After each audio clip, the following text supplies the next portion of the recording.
마지막 발표는 박종배 하나금융투자연구위원님께서 로켓 배송은 어디서 날아왔을까라는 주제로 발표를 해주시겠습니다. 박 연구위원님은 단상 위로 올라와 주시길 바랍니다. 박 연구위원님께서는 하이투자증권 리서치센터 수석연구원을 거쳐서 현재 하나금융투자 리서치센터 수석연구원을 역임 중이십니다. 아울러 대한상공회의소 유통실무연구회 자문위원으로도 활동 중이십니다. 제가 제일 안 좋은 시간을 배정받은 것 같아요. 이 점심시간을 앞두고 사실 여의도는 11시 반부터 점심시간이거든요. 그래서 시간이 또 쉬는 시간도 없이 지금 진행하신 것 같은데 맨 마지막 발표는 가장 안 좋은 시간인 것 같고, 그래서 제가 말씀드리고 싶은 것은 이게 뭐 지금 30분 동안 내내 집중할 수가 없습니다. 아무리 저도 재수를 했지만은 20분 이상 집중을 못 하겠더라고요, 강의 듣는데. 그래서 핵심적인 거 2가지 정도만 확실하게 이번 시간에 알아간다라고 생각하시고 나머지는 그냥 뭐 대충 들으시면 될 것 같아요.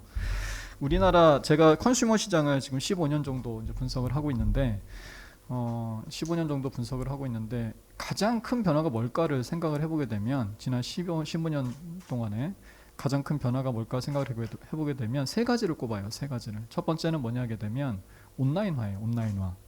그러니까 2013년 전후로 제가 유통 세미나, 기초 세미나 할 때 완전히 가정이 달라졌어요. 예전에는 최소한 유통은 안방은 지키는 비즈니스다.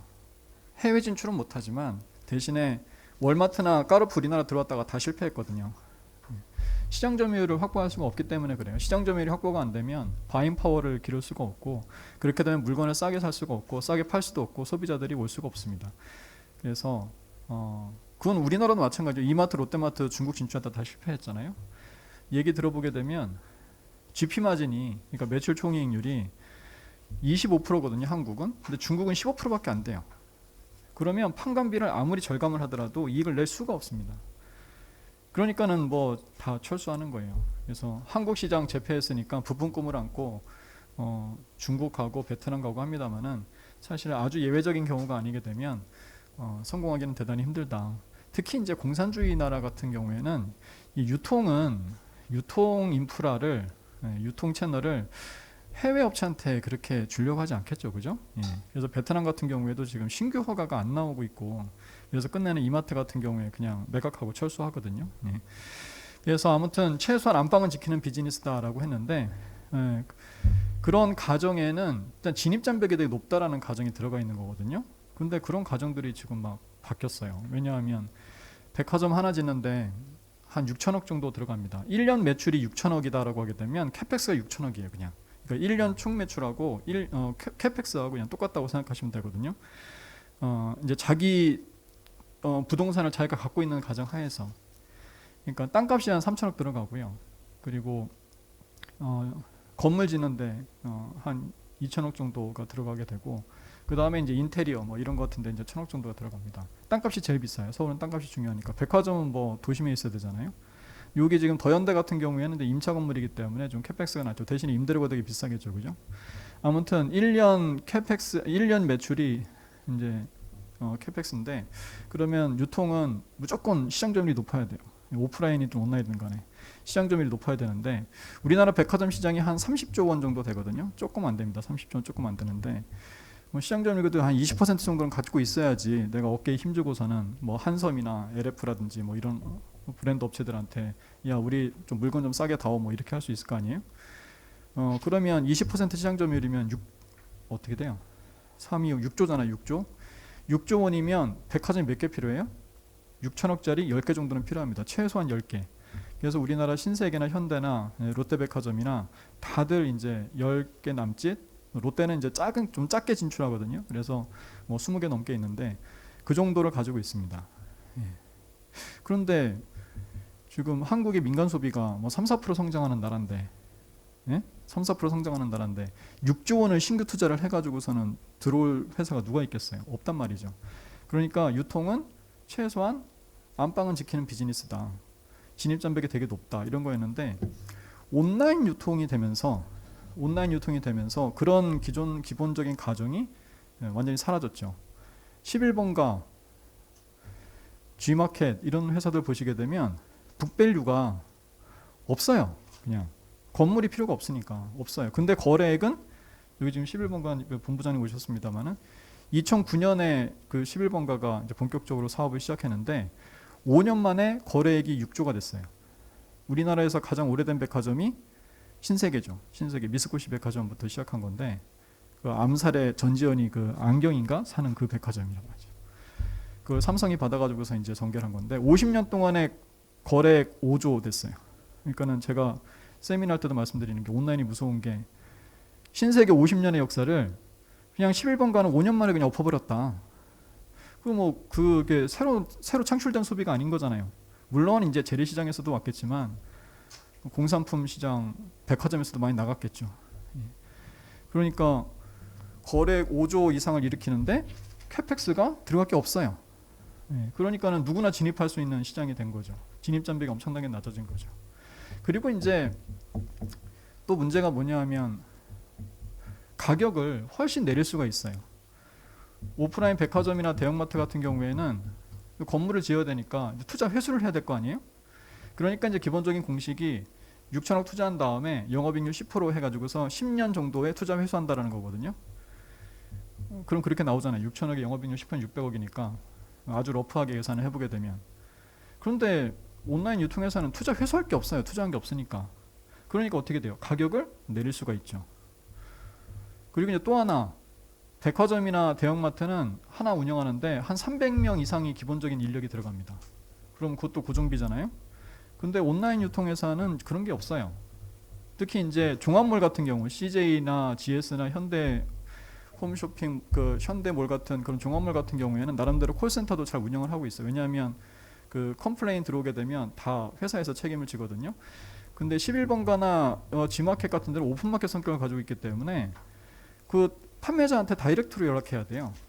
콜센터도 그렇게 크지가 않습니다. 그러니까 고정비가 엄청 작아요. 그러니까 가격을 또 낮출 수가 있습니다. 그러니까는 뭐 게임이 돼요? 안 되죠? 그러니까 온라인 유통이 되면서 기본적인 게임의 룰 자체가 워낙 바뀌었기 때문에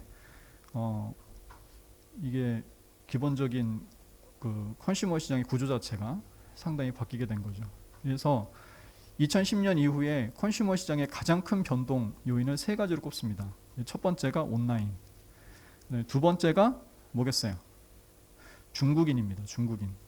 중국이 소비 시장으로 딱 탈바꿈하기 시작한 게 2010년 이후입니다. 10년 이후. 그러니까 주식 시장에서도 2010년 전에는 리만 사태 터지기 전에는 철강, 조선, 화학 뭐 이런 것들 주가가 엄청나게 갔어요. 특히 조선, 철강 난리가 났었어요. 포스코 시가총액이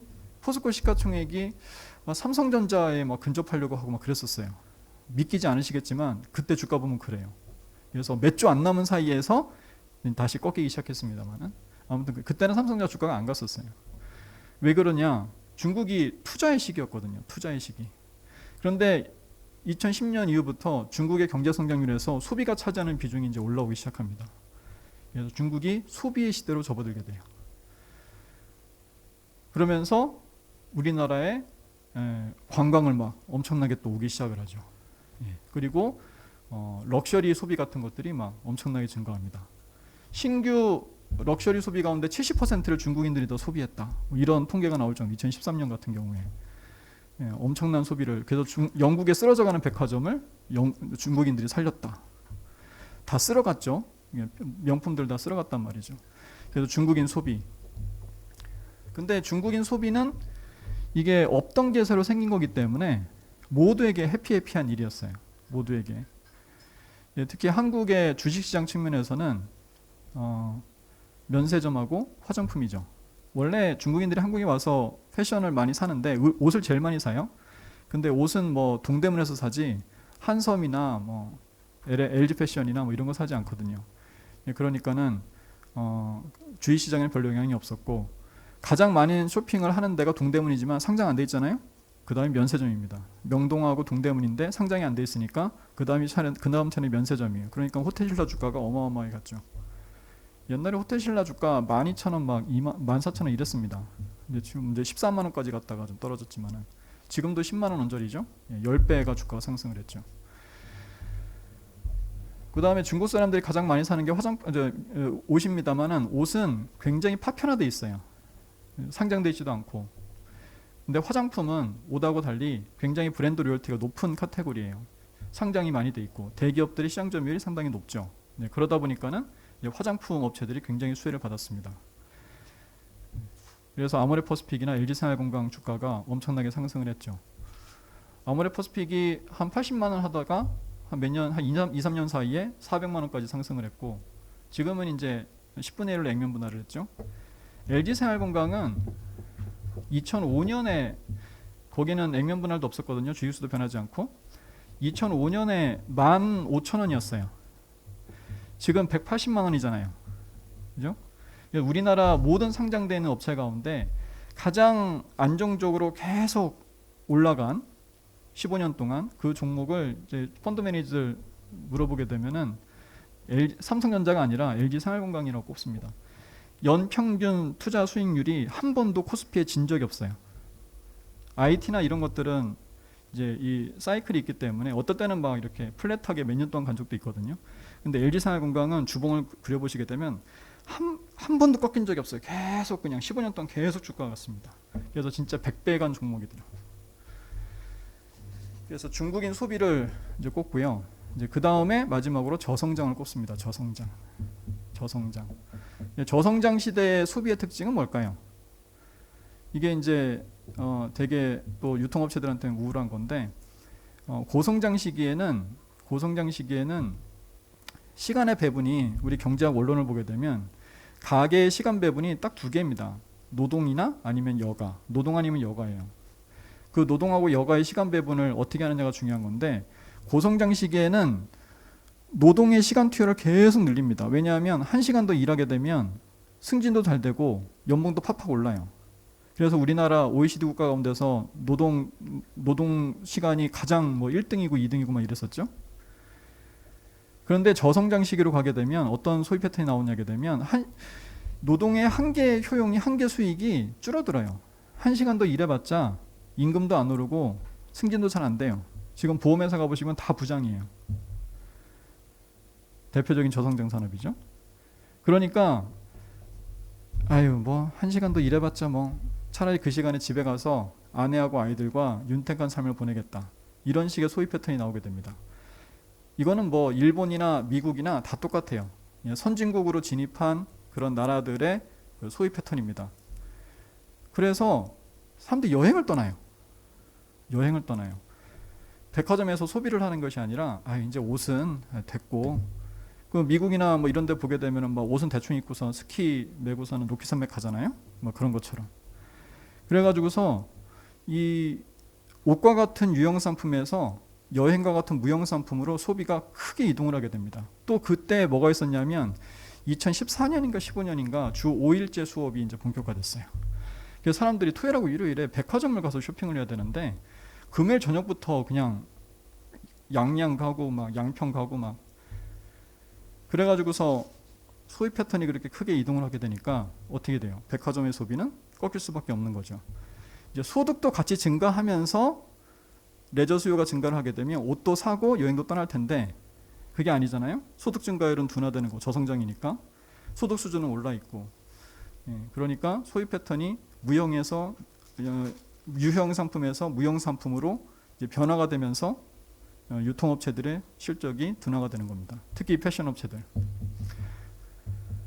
그게 지난 코로나 사태로 좀 바뀌었죠. 한 2년 정도. 그러니까 여행을 못 떠나니까 집에만 이제 처박혀 있는 거예요. 딱 회사 다닐 때 몰랐는데 집에 있으니까는 이 뭔가 마음에 안 드는 게 되게 많아요. TV도 좀 너무 오래된 것 같고 소파도 이게 좀 이렇게 왜 이렇게 지스가 많아? 막 이런. 그래서 유형 상품 소비가 엄청나게 증가합니다. 대표적인 게 그런 가전 제품들, 그 다음에 가구 가운데 소파가 제일 비싸거든요. 작년에 소파가 엄청나게 팔렸습니다. 저희 집만 하더라도 TV, 냉장고, 김치 냉장고 다 바꿨어요. 그러다 보니까는 이 코로나19 사태로 인해서 한 1년, 2년 정도가 소비 패턴이 이게 시계가 거꾸로 가고 있었던 거예요. 그런데 최근에 보면 어때요? 이제 접종률 높아지고 하니까 갑자기 하나투어 주가가 2019년 수준을 막 뛰어넘고 있는 상황인 거죠. 지금 하나투어 직원들 아무것도 하는 게 없습니다. 출근은 이제 지지난주부터 했어요. 아무것도 하는 게 없는데 주가는 이미 2019년 수준을 뛰어넘었어요. 2019년 수준까지 올라가는 것도 부담스러운데 이미 뛰어넘었어요. 왜냐하게 되면 이게 접종률이 높아지게 되고 해외여행을 떠날 때 이게 하도 오랜만에 떠나는 거라서 여행 상품이 몇백만 원 하더라도 갈 것 같다는 거예요. 지금 예전에 100만 원이면 갔던 걸 갖다가 한 200만 원, 300만 원 하더라도 사람들이 갈 것 같단 말이죠. 그러니까는 ASP가 올라간다. 우리나라 해외여행 비용이, 해외여행 지급액이 연간 한 30조 원 정도 됩니다. 그런데 이제 괌 예전에 100만 원 했던 거 200만 원 하더라도 갈 것 같단 말이죠. 저희 집도 그럴 것 같단 말이죠.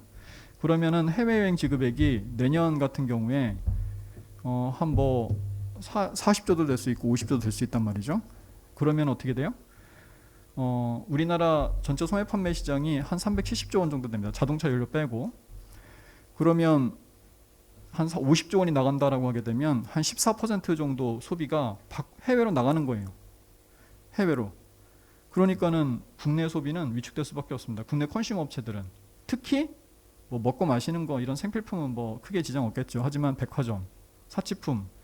그래서 신세계나 현대백화점이 이번 2분기 실적이 엄청나게 좋은데도 불구하고 주가가 꺾이는 이유가 이제 그런 데 있었던 거죠. 그래서 한 2년 동안은 소비 패턴이 거꾸로 돌았지만 이제 다시 접종률 높아지고 글로벌 여행이 재개가 되면 아마 다시 이제 유형 상품에서 무형 상품으로 여행, 레저, 서비스 같은 무형 상품으로 넘어가지 않을까라고 생각이 됩니다. 그게 이제 그 소비 패턴의 큰 변화입니다. 그래서 온라인, 중국인, 저성장 이 세 가지를 가장 큰 지난 10년 동안의 소비 패턴 변화라고 보고 있는 거고, 온라인이 제일 심각하죠. 온라인이. 왜냐하면 2010년 이전을 생각해 보게 되면 우리나라의 모든 컨슈머 업종 세그멘트별로 1위 업체들은 다 오프라인 기반이죠. 그럴 수밖에 없어요. 우리나라 오프라인 시장이었기 때문에. 그러니까는 유통뿐만 아니라 하나투어, 코웨이, 한샘, 가구 이런 업체들이 다 오프라인 기반으로 모든 세팅을 맞춰놓은 회사들이에요. 다 가맹점 베이스고. 그런데 시대가 갑자기 온라인으로 확 넘어갔단 말이죠. 2013년도부터 특히 스마트폰 보급률이 이제 80% 찍게 되면서 온라인으로 급격하게 소비가 넘어갔는데, 이런 업체들은 그래서 가장 큰 그 시대의 변화의 풍파를 온몸으로 떠안았다라고 볼 수가 있습니다. 여기에 제대로 대응을 한 업체들은 오히려 시장 점유율이 상승을 했고, 대부분의 업체들은 제대로 대응하지 못하고 시장 점유율이 떨어지거나 그랬죠.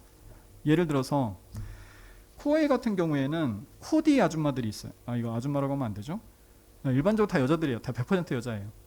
코디 아줌마들이 있는데 이 코디 아줌마들한테 두 가지 수익이 있어요. 첫 번째는 뭐냐 하게 되면, 처음에 이 고객을 렌탈 정수기 고객을 유치를 하게 되면 한 10만 원 정도를 줘요. 일시불로. 판매 수수료 형식으로. 200만 원짜리 정수기라고 하게 되면 한 10만 원짜리 일시불로 줘요. 그 다음에 이제 월별로 이 유지 보수 수수료를 갖다가 받는데 그게 1년에 3만 5천 원 정도밖에 안 돼요. 1년에 3만 5천 원. 그러면 이 코디 아줌마가 정수기 한 대 팔아가지고서 5년 동안 받는 총 수익이 한 30만 원 정도 되거든요. 30만 원인데 그 가운데 10만 원을 판매 수수료를 일시불로 받아요. 첫 해. 그런데 시대가 온라인으로 가고 있어요. 그러니까는 오프라인으로 판매하는 지금의 체계가 상당히 흔들리죠. 그런데 코웨이는 그 온라인 판매를 대응을 할 수가 없어요. 왜냐하면 코디 아줌마들의 이 기득권이 엄청나게 훼손되기 때문에. 그래서 어쩔 수 없이 그냥 그렇게 진행한 거거든요. 근데 쿠쿠 같은 경우에는 아예 처음부터 베이스로 온라인 판매를 했어요.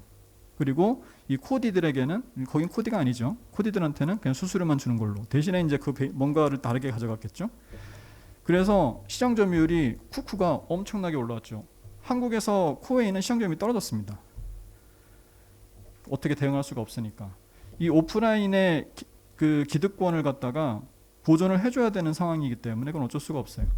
그거는 아모레퍼시픽도 마찬가지예요. 방판 아줌마들의 이익을 지켜줘야 되잖아요. 그럼 온라인으로 판매되는 거 좋아하겠어요? 절대로 좋아하지 않죠. 그 다음에 아리따움 가맹점주님들의 이익을 보존을 해줘야 되잖아요. 그러니까 온라인으로 판매되는 거 싫어하겠죠. 그러니까 이런 온오프라인의 이 마찰 때문에 기존의 1등 업체들이 엄청나게 곤란한 상황을 겪게 됩니다. 하나투어는 좀 재밌죠. 하나투어 같은 경우에는 하나투어도 철저하게 가맹점 베이스예요. 그래서 본사에서 무슨 뭐 AS나 뭐 여행 설명이라든지 이런 거 안 해줍니다. 다 가맹점에서 다 해줘요. 그런데 이게 온라인으로 이제 여러 상품들이 팔리는 거예요. 홈쇼핑이나 이런 걸로 인해서. 그래서 이제 시장 점유율이 막 떨어졌죠. 근데 하나투어는 어떤 식으로 아이디어를 고안해냈냐고 하게 되면 하나투어 홈페이지로 여행 상품을 구매를 해요. 구매를 하면 그 이제 소비자의 주소가 있을 거 아니에요? 그 주소 근처에 있는 하나투어 가맹점에 실적으로 잡아줘요. 실적으로. 그러면은 어차피 이 여행 가이드라든지 디테일한 설명 같은 거를 누군가 해줘야 되거든요. 그러니까는 그거 해줄 사람이 필요하니까 가맹점한테 해줘라 너희가. 대신에 수수료는 유치는 너희가 한 게 아니니까 예전에는 한 14%를 갖다가 너희가 여행 상품의 수수료로 받았다면 이건 우리 본사에서 수취한 건 유치를 한 거니까 한 7, 8%만 받아라. 이렇게 된 거예요.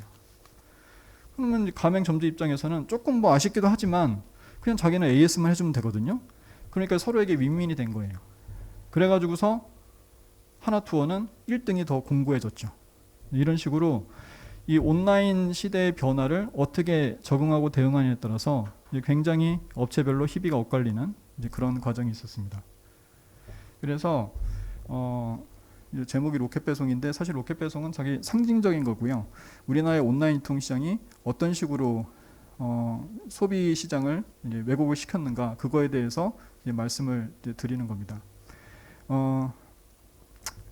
쿠팡이 사실은 굉장히 서프라이즈한 가격에 이 상장이 됐는데 이렇게 상장을 하다 보니까는 이제 어떤 또 일들이 벌어지냐고 하게 되면 여기에 UMF 이제 11번가 이베이 코리아 매각도 있죠. 최근에 뭐 이런 것들이 이제 굉장히 활발하게 지금 진행이 되고 있어요. 이거 쿠팡이 PSR 5배로 지금 상장이 되는데 그러면 우리는 뭐 PSR 뭐 1배만 정도만 된다고 하더라도 굉장히 높은 밸류에이션이니까 이 피어 그룹 밸류에이션을 해보게 되면은 우리도 상당히 높은 가격에 상장을 할 수 있지 않을까, 매각할 수 있지 않을까, 뭐 이런 기대감들이 좀 많이 형성이 되는 거죠. 근데 이제 이거를 볼 때 되게 주의해야 돼요. 뭐냐고 하게 되면 쿠팡이 굉장히 높은 밸류에이션을 받은 이유는 뭐냐고 하게 되면 쿠팡의 지금 시장 점유율이 한 13%, 14% 정도 되는데 이게 30% 이상 될 것이라는 것을 미리 프라이싱을 해준 거라고 생각하셔야 됩니다. 근데 온오프라인의 차이가 뭐냐고 하게 되면 오프라인은 지역이라는 게 하나의 진입장벽이 될 수가 있어요. 내가 아무리 이마트가 좋아도 롯데마트가 바로 옆에 있으면 이마트 안 가요. 롯데마트 가죠. 근데 온라인은 그런 경계가 없잖아요. 그래서 온라인 유통이 훨씬 더 집중도가 커요. 알리바바가 시장 점유율 80%였어요. 지금 물론 50% 정도 되지만. 그 다음에 미국에서 아마존 시장 점유율 48%입니다. 2위 업체가 월마트인데 5%밖에 안 돼요. 그러니까 그 1등 기업의 집중도가 엄청나게 커지는 게 온라인 유통시장의 특징이거든요. 그러니까는 쿠팡이 저렇게 높은 밸류에이션을 받는다는 말은 다시 말해서 티몬이나 위메프나 11번가나 G마켓 같은 경우에는 시장 점유율이 떨어질 것이라는 걸 가정하는 거예요. 이게 같이 올라가는 게 아닙니다. 이게. 그래서 주의하실 필요가 있죠. 실제로 시장 점유율이 지금 네이버라든지 쿠팡이라든지 뭐 여기는 안 나오면 쓱닷컴 같은 경우 이런 업체들은 작년 온라인 유통 시장이 한 16% 성장했거든요. 더 30% 이상 성장했어요. 그런데 다른 업체들 같은 경우에는 정체되거나 아니면 10% 정도밖에 성장을 못했단 말이죠. 시장 점유율이 떨어졌단 말이죠. 그러니까는 그렇게 높은 밸류에이션을 줄 수가 없습니다. 우리가 M&A나 IPO를 할 때 기업 가치 평가를 하잖아요. 그럼 기업 가치 평가를 할 때 크게 두 개로 나뉘어요. 첫 번째, 자산이 되게 많이 있으면 그걸 인정을 해줘요. 그러니까 롯데쇼핑 같은 경우에 지금 뭐 PBR이 0.2배, 0.3배인데 만약에 롯데쇼핑이 M&A 된다. 그러면 아마 주가가 더블 이상 갈 거예요. 왜냐하면 부동산 가치를 인정해 줄 것이기 때문에. M&A 시장하고 주식시장은 완전히 달라요. 그러니까 자산 가치가 있으면 뭔가 기업 가치를 인정해 줄 수가 있어요. 아니면 자산이 없다고 하게 되면 사업 가치가 있어야 돼요. 사업 가치. 비즈니스 모델이 형성이 돼야 돼요. 비즈니스 모델이란 건 말 자체가 의미하는 게 뭐냐면 돈이 된다는 거잖아요. 돈이 안 되는데 그거를 누가 사겠어요. 그러면 당장의 수익이 창출이 되던가 아니면 미래에 창출이 될 수가 있어야 돼요. 근데 온라인 유통업체들 지금 현재는 창출 안 되죠. 그죠? 지금 이베이 코리아가 연간 영업이익 800억 가지고서는 4조 원을 투자받느니 4조 원의 매각이 되니 이런 얘기하고 있어요. 그 지금 현재 캐시 가지고서는 밸류에이션이 안 나오는 거예요. 그죠? 말도 안 되는 밸류에이션이에요. 그런데 나중에 이 회사가 굉장히 많은 돈을 벌 수 있을 것이다. 이런 가정이 들어가는 겁니다. 쿠팡이 이걸 따라가려고 하는 거죠. 쿠팡이. 아마존이 이때 뭐 얼마 안 됐어요.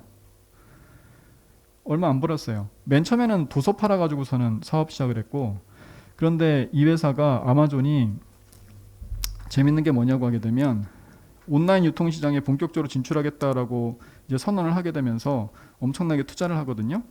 그러면 일반적인 주식 투자는 이렇게 신규 투자기에는 영업이익이 떨어지기 때문에 주가가 하락을 해요. 그런데 아마존은 굉장히 특이한 게 온라인 유통시장에 본격적으로 투자를 하겠다고 선언을 하니까 주가가 오히려 올랐어요. 이익이 떨어지는데 주가가 올라가니까 어떻게 돼요? 밸류에이션이 500배. 예? 500배. 밸류에이션이. 막 주가 이렇게 엄청나게 갔어요. 그러면은 일반적인 회사들은 실적이 턴어라운드 할 때 주가가 올라가요. 얘가 이제 드디어 투자 회수를 하는구나 이럴 때. 근데 아마존은 그 반대였어요. 그러니까 지금 막 오카도 같은 업체들도 밸류에이션이 막 PER로 하게 되면 300배, 400배 막 이렇게 돼요. 왜 그렇게 되느냐? 아마존은 예전에 그렇게 성공을 했어요. 역마진 MS 확대 전략으로. 이북 시장에서도 성공을 했고, 그리고 음반 시장에서도 그렇게 성공을 했어요. 처음에 엄청나게 이익을 훼손하면서 물건을 팔지만 시장 점유율이 30% 이상, 40% 이렇게 됐을 때 이제 갑질을 한 말 이거 방송되는 거니까. 아무튼 벤더들한테 조금 더 싸게 받고 소비자들한테 판가를 조금 올리고 뭐 이런 식으로 하게 되면서 또 광고 마케팅 수익 같은 걸 취하고 이렇게 되면서 적자하다가 이익이 이렇게 나기 시작했어요. 이렇게. 그래서 이제 막 아마존 주가가 엄청나게 상승했거든요. 그러니까 이러한 과거의 히스토리가 있으니까 이거를 믿은 거예요. 이렇게 가는. 지금 뭐 어마어마하죠. 지금 PER 45배예요. 굉장히 낮아졌습니다. 온라인 유통회사들은 이게 PER이라는 게 이익의 개념이잖아요. 그죠? 이익의 개념이라서 사실은 영업이익률이 되게 이제 이게 부각이 되는 건데 온라인 유통업체들 보실 때는 사실은 영업이익률은 보시면 안 됩니다. 왜냐하면 영업이익률이라는 게 효율성의 개념이거든요. 이거 투자하실 때 기본적으로 가정이 바뀌어야 되는 거죠. 오프라인 유통업체들은 매출의 효율성이라는 게 굉장히 중요해요. 왜냐하면 공간이 한정돼 있잖아요. 시간도 한정돼 있고. 그러니까 그 한정된 시간과 공간 내에서 투자 회수를 해야 되는 거니까 비싼 걸 팔아야 돼요. 싼 거 팔면 안 돼요. 그러니까 백화점에서 이 맨날 타임이나 막 이런 것들만 파는 겁니다. 근데 온라인 유통회사들은 투자 회수할 게 없다고 말씀드렸잖아요. 그리고 시간과 공간의 개념이 없어요. 그러니까 온라인 유통업체들은 박리담회가 가능해요. 많이만 팔면 돼요. 그리고 투자한 게 없기 때문에 영업이익률은 떨어지지만 ROE는 굉장히 높아요. 우리가 중요한 게 뭐예요? 투자한 거 대비해서 얼마만큼 이익이 나오느냐가 중요한 거잖아요. 그러니까는 영업이익률이 현대백화점이 10%지만은 사실은 ROE는 10%밖에 안 되고 예전에 온라인 유통, 홈쇼핑 같은 업체들이 이제 온라인 유상한 건데 영업이익률은 4%밖에 안 되지만 ROE는 20%예요. 어느 게 더 좋은 회사예요? ROE를 보셔야 돼요. ROE를.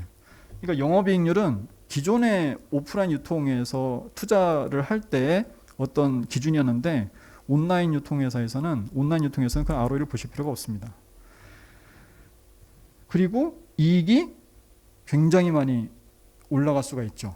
이렇게 아마존처럼. 물론 여기 클라우드도 있습니다만 클라우드 영업이익이 절반 정도 됩니다만 클라우드 서비스가 아무튼 온라인 유통에서도 이익이 굉장히 많이 증가하죠. 매출 대비해서 이익률은 굉장히 낮아요. 하지만 절대적인 이익 규모가 굉장히 가파르게 올라갑니다. 그러니까 쿠팡도 뭘 가정하는 거냐면 이런 걸 가정을 하는 거예요. 지금은 영업이익이 안 나오지만 나중에 시장 점유율이 뭐 30-40% 막 이렇게 되었을 때 이렇게 벤더들한테 물건을 더 싸게 받고 판가를 좀 전가를 하고 지금 사실은 소비자들이 굉장히 말도 안 되는 서비스를 받고 있는 거예요. 10,000원짜리 우유하고 샐러드 이렇게 사는데 10시 이전에 주문하면 아침 7시에 공짜로 배송해줘요. 그런 말도 안 되는 서비스를 갖다가 우리는 받고 있는데 이거 앞으로 그렇게 계속 가기 어렵습니다. 이제 시장 저편이 나타나게 되면 이제 택배비 주셔야 돼요. 예전에 영화하고 음악 같은 거 다 공짜로 받는 거 우리 당연하게 생각했지만 지금 다 넷플릭스하고 멜론에서 서비스 수수료 내잖아요. 택배도 지금처럼 이렇게 싸게 앞으로 못합니다. 지금 이미 가격 인상하고 있죠, 그죠? 그러니까 온라인 유통업체들이 오프라인하고 온라인하고 다 경쟁하면서 다 제살 깎아먹고 있는 거예요. 뭘 위해서? 절대적인 시장 점유율을 위해서. 절대적인 시장 점유율을 갖게 되면 두 가지를 얻을 수 있죠. 첫 번째는 이 가격을 통제를 할 수가 있고 바잉 파워가 세지면서 지금 그래서 아마존 효과라는 게 미국에서 막 문제가 되고 있잖아요. 그렇게 하면서 마진을 올릴 수가 있고, 두 번째는 이게 절대적인 트래픽을 의미하는 것이기 때문에 줄기세포 같은 성격을 가지고 있어요. 굉장히 다양한 서비스를 진행을 할 수가 있습니다. 그러니까 이 기업 가치가 얼마나 될지 모르는 거예요. 그러니까는 막 밸류에이션은 막 100배, 뭐 200배, 500배가 우스워지는 겁니다. 그러니까는 절대적인 시장 점유율을 위해서 모두가 지금 매진을 하고 있는 것이다 라고 보시면 돼요. 그런데 지금 이걸 기대를 해야지 이베이 코리아가 시가총액 적정 기업가치 4조 원이 나오는 거예요. 근데 쉽지 않을 것 같거든요. 그러니까 이마트가 이베이 코리아 인수하는 것을 저희가 긍정적으로 보지 못하는 이유가, 이베이 코리아를 인수한다는 것은 뭘 의미하는 거냐면, 이제 이 이마트가 쓱닷컴을 통해서 식품 온라인이라는 굉장히 차별적인 카테고리에서 1등을 하고 있었는데, 이거는 쿠팡이 건드리지 않아요. 왜냐하면 우리나라 온라인 유통시장에서 식품이 한 15% 20% 정도밖에 안 되거든요. 근데 돈은 엄청 들어가요. 월마트하고 아마존의 싸움처럼 대형마트도 있어야 되고, 뭐 따로 인프라도 따로 있어야 돼. 신선도를 유지할 수 있는 인프라 따로 있어야 되고, 그다음에 냉동 탑차도 있어야 되고, 막 굉장히 많은 인프라가 필요해요. 아유, 그거 뭐 15%에서 15%에서 한 5% 정도 가져오겠다고 4, 5조, 5, 6조를 투자해요? 차라리 85%는 공산품 시장에서 지금 계속 하던 거 쭉쭉쭉쭉 투자를 하게 되면 10에 10%, 20% 다 얻어갈 수 있는데, 그러니까는 쿠팡이 그렇게 공격적으로 식품 온라인을 전개하지 않습니다. 이거는 마케팅 차원에서 좀 하고 있을 뿐이지. 그러면은 뒤에 보시면 이게 나오는데, 지금 쿠팡하고 네이버하고 쓱닷컴, 사실 규모 측면에서 쓱닷컴은 되게 작아요. 하지만 식품이라는 차별적인 카테고리에서는 1등 업체이기 때문에 이런 삼국시대가 형성이 될 것이다 라고 보는 거거든요. 나머지 업체들은 아무튼 간에 이합집산을 할 수밖에 없다라고 생각이 되는 거고, 그러면 쿠팡은 우리나라 실질적인 최대 온라인 유통업체다 라고 볼 수가 있는 거예요. 실제 거래액 매출 자체가 14조 원 정도가 됩니다. 네이버는 이 거래액 28조 가운데 60%가 다 채널링으로 들어가는 서비스 매출이에요. 그래서 엄격히 말해서 G마켓의 실적이지 11번가의 실적이지 네이버의 실적은 아니죠. 그러니까 네이버가 제3자 거래로 발생하는 그런 오픈마켓 성격의 매출은 거래액은 이거의 한 40% 정도밖에 되지 않습니까? 실질적인 1등은 쿠팡이 되는 거고요. 네이버는 국내 최대 온라인 유통 플랫폼 업체가 되는 거죠. 플랫폼 업체. 그래서 둘 사이에는 서로 긴장과 협력 관계가 돼요. 협력은 뭐예요? 여기도 채널링 들어가잖아요. 네이버에서 채널링으로 해서 쿠팡 들어가는 매출이 꽤 많단 말이죠. 그 다음에 긴장 관계는 뭐예요? 둘 다 3자 거래를 하고 있어요. 쿠팡 거래액의 절반이 이것도 3자 거래예요. 직매입에 의한 매출이 아니고. 그러니까 그건 또 긴장 관계죠. 그래서 네이버가 지금 가장 역점을 두고 있는 게 뭐예요? 풀필먼트, 물류 배송이죠. 그죠? 왜냐하면 오픈마켓 성격의 오픈마켓이 지금 시장 점유율 떨어지고 있는 이유가 이 배송 인프라가 너무 열악하기 때문에 그런 거거든요. 11번가나 G마켓에서 물건 사면 어떤 건 그 다음날 오는데 어떤 건 막 일주일 걸려요. 일주일 걸려도 안 와요. 그래서 전화해보면 저희가 그거 다 소진돼가지고서 내렸어야 되는데 안 내렸다고 죄송하다고. 아니 그럼 진작 말해주든가. 그걸 일주일 기다렸는데 지금 전화할 때 말해주면 어떻게 해요? 그럼 뭐 컴플레인 해봐야 소용없습니다. 그런 것들이 문제가 되니까 이 오픈마켓 시장에서 시장 점유율을 갖다 늘리기 위해서는 배송 인프라, 배송 역량을 갖다가 증대를 시켜야 되는 거고, 그것 때문에 CJ 대한통운하고 협력을 굉장히 강화하고 있는 거죠. 그래서 둘은 긴장과 협력 관계인 거고, 쿠팡하고 쓱닷컴은 상당히 카테고리가 차별화되어 있기 때문에 영국 같은 경우 보시게 되면 식품 온라인에서 매출 1등은 오카도 같은 전문 온라인 업체예요. 그리고 이제 오프라인 대형마트에서 1등하는 업체, 이제 그런 업체들이 1등을 하고 있고, 공산품에서는 영국도 아마존이 1등이에요. 그러니까는 공산품과 식품은 분리돼 있어요. 워낙 비즈니스 모델이 좀 다르기 때문에. 그러니까는 서로가 이거는 침범하지 않는 것이다라고 좀 보는 건데, 그런데 이마트에서 칼을 빼들었죠. 야, 우리가 식품에서는 만족 못하겠다. 공산품에서 한번 붙어보겠다. 그게 이베코리아 인수한다는 것 자체가 이제 그런 선전포고나 다름이 없습니다. 그러면은 어떻게 해야 되겠어요? 쿠팡이 올해 지금 자본이 3조 5천원 늘어났어요. 자본 합총 5조 원 해가지고서 엄청나게 돈이 많아졌어요. 그래서 이번 1분기 실적 보시게 되면 재밌는 게 3천억이나 영업손실이 됐어요. 작년 700억에서 영업손실이 어마어마하게 증가를 했는데 주가는 오히려 반등했어요. 왜냐? 시장 점유율이 6%포인트나 상승했어요. 20%가 됐어요. 1분기 실적에서. 지금 작년 연간으로 13%, 14%였잖아요. 1분기 실적에서 6%포인트나 상승했다니까요. 엄청난 겁니다. 그러니까는 지금 이 쿠팡 투자자 입장에서는 야, 지금 영업손실이 중요한 게 아니라 시장 점유율 6%포인트 상승했으면 끝난 거 아니야? 그러면서 주가가 다시 상승을 했어요. 그럼 거기에다 대고 지금 이렇게 선전포고를 했으니 그러면 어떻게 되겠어요?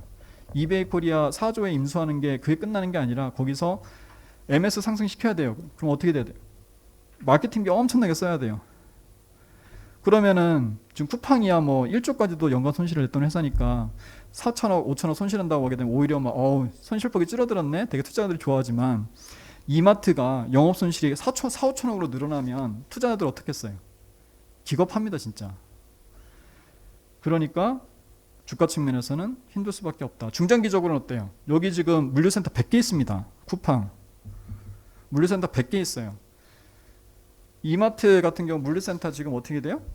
없어요 별로. 거긴 다 식품에 치중한 거고 공산품 물류센터는 새로 다 지어야 돼요. 그러면 쿠팡이 5조 투자하고 있다는데 이마트도 뭐 2, 3조는 투자해야 될 거 아니에요. 그러니까 지금 3, 4조 인수에 끝나는 게 아니라니까요. 거기에 또 몇 조가 더 들어가야 돼요. 그런 장단기 불확실성이 존재할 수밖에 없다라는 거죠. 1등이 될 것이라는 게 확실하다면 긍정적으로 봐주겠지만 지금 쿠팡과 싸워서 과연 누가 이길지 모른단 말이죠. 그래서 이게 지금 바뀌고 있는 거고요. 네이버하고 스타컴은 공생관계죠. 공생관계입니다. 네이버가 필요한 거는 뭐예요? 지금 식품이 굉장히 고성장하고 있는데 식품 카테고리가 좀 없어요. 네이버 장보기 오픈했는데 실패했어요. 다 폐잔병들만 모아놔가지고서. 그래서 스타컴한테 이제 그런 것들을 샵인샵으로 좋겠죠. 그러면 그 다음에 풀필먼트 같은 것들 좀 많이 부족하니까 이마트가 그런 걸 해본 경험들이 많이 있으니까 뭐 JV 형태나 이런 걸로 인해서 이 두 개의 회사는 철저하게 공생관계다라고 볼 수가 있습니다. 철저하게 공생관계다라고 볼 수가 있습니다. 이렇게. 예, 그래서 지금 이베이나 11번가나 티몬이나 이런 업체들 같은 경우에는 아마 올해 내년 쿠팡이 올해 시장 재편을 굉장히 강하게 추진을 하게 될 것 같거든요. 이제 쿠팡에서 뭐 이제 뭐 도덕성 ESG 뭐 이러면서 철수할 거다 뭐 이런 것들 얘기가 나오고는 있습니다만 그건 좀 변수가 될 것 같아요. 아무튼간에 이제 쿠팡이 막강한 자본력 가지고서 시장 재편을 시도할 때 이런 특별한 사업 기반이 없는 그냥 순수 온라인 유통업체들 같은 경우에는 상당히 좀 변화의 시기가 될 수밖에 없다라고 이제 말씀을 드리겠습니다. 나머지는 나머지 얘기들은 또 그 자료를 좀 참고해 주시면 감사하겠습니다. 예, 감사합니다.